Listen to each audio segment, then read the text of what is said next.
கல்யாண நாள் அன்னைக்கு உங்க முகம் பளபளக்க இந்த ஒரு சீரம் போதும். சீரம் செய்யறதுக்கு 1 கேரட்டையும் 3 ஃப்ரெஷ் மஞ்சள் கிழங்குகளையும் கழுவிட்டு தோல் சீவி செரவிக்குங்க. உங்ககிட்ட ஃப்ரெஷ் மஞ்சள் கிழங்கு இல்லைன்னா நீங்க மஞ்சப்பொடி கூட யூஸ் பண்ணிக்கலாம். கேரட்ல இருக்கிற பீட்டா கேரட்டின் நம் முகத்துக்கு ஒரு நல்ல பளபளப்பை கொடுக்கும். மஞ்சள் முகப்பரு மற்றும் தழும்புகளை சீக்கிரமா போக்கும். 2யும் ரோஸ் வாட்டர் கூட சேர்த்து அரைச்சு வடிகட்டிக்கிங்க.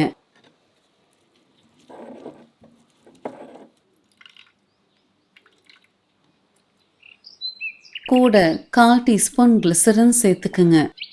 யூஸ் பண்ணுறதுக்கு இந்த சீரத்தை எடுத்து குளிக்க போகிறதுக்கு 15 நிமிஷத்துக்கு முன்னாடி முகமேகமாக அப்ளை பண்ணி அதுக்கப்புறம் குளிங்க. இதை கல்யாண நாளுக்கு ஒரு 2 வாரத்துக்கு முன்னாடி இருந்து செய்ய ஆரம்பிங்க. அப்போ தான் உங்களுக்கு நல்ல பலன் கிடைக்கும்.